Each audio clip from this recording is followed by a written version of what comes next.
شروع اللہ کے نام سے جو بڑا مہربان نہایت رحم کرنے والا ہے۔ آج کا واقعہ حضرت علی رضی اللہ تعالیٰ عنہ کا ایک قبر پر گزر کے بارے میں ہم آپ کو بتائیں گے۔ کمیل رضی اللہ تعالیٰ عنہ ایک شخص ہیں، کہتے ہیں کہ میں حضرت علی کرم اللہ کے ساتھ ایک مرتبہ جا رہا تھا۔ وہ جنگل میں پہنچے، پھر ایک مقبرہ کی طرف متوجہ ہوئے اور فرمایا، اے مقبرہ والو، اے بوسیدگی والو، اے وحشت اور تنہائی والو، کیا خبر ہے، کیا حال ہے؟ پھر ارشاد فرمایا کہ ہماری خبر تو یہ ہے کہ تمہارے بعد اموال تقسیم ہو گئے، اولادیں یتیم ہو گئی، بیویوں نے دوسرے خاوند کر لیے، یہ تو ہماری خبر ہے، کچھ اپنی تو کہو۔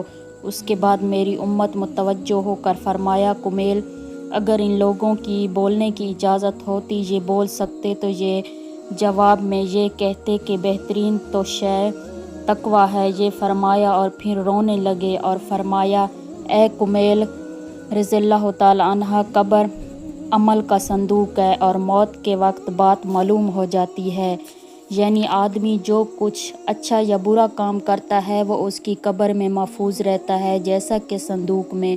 متعدد حدیث میں یہ مضمون وارد ہوا ہے کہ نیک اعمال اچھے آدمی کی صورت میں ہوتے ہیں جو میت کے جی بہلانے اور انس پیدا کرنے کے لیے رہتا ہے اور اس کی دلداری کرتا ہے، اور برے اعمال بری صورت میں بدبودار آتے ہیں جو اور بھی اذیت کا سبب ہوتا ہے۔ ایک حدیث میں وارد ہے کہ آدمی کے ساتھ 3 چیزیں قبر تک جاتی ہے، اس کا مال، جیسا کہ عرب میں دستور تھا، اس کے رشتہ دار اور اعمال۔ 2 چیزیں مال اور رشتہ دار دفن کر کے واپس آ جاتے ہیں، عمل اس کے ساتھ رہ جاتا ہے۔ حضور اقدس صلی اللہ علیہ وآلہ وسلم نے ایک مرتبہ صحابہ رضی اللہ تعالیٰ عنہ سے ارشاد فرمایا کہ تمہیں معلوم ہے کہ تمہاری مثال اور تمہارے اہل و آل اور مال و اعمال کی مثال کیا ہے؟ صحابہ رضی اللہ تعالیٰ عنہ کے دریافت فرمانے پر حضور صلی اللہ علیہ وآلہ وسلم نے ارشاد فرمایا کہ اس کی مثال ایسی ہے جیسے ایک شخص کے 3 بھائی ہوں اور وہ مرنے لگے۔ اس وقت ایک بھائی کو وہ بلائے اور پوچھے کہ بھائی، تجھے میرا حال معلوم ہے کہ مجھ پر کیا گزری ہے، اس وقت تو میری کیا مدد کرے گا؟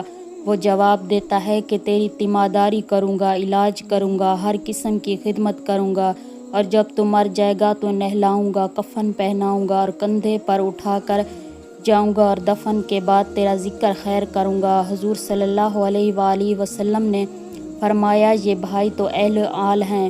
پھر وہ دوسرے بھائی سے یہی سوال کرتا ہے، وہ کہتا ہے کہ میرا تیرا واسطہ زندگی کا ہے، جب تو مر جاوے گا تو دوسری جگہ چلا جاؤں گا، یہ بھائی مال ہے۔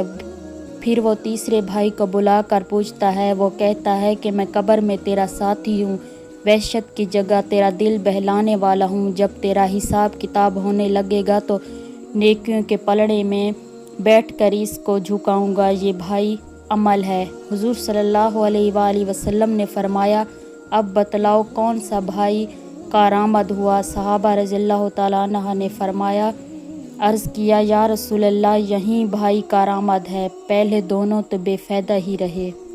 جزاک اللہ۔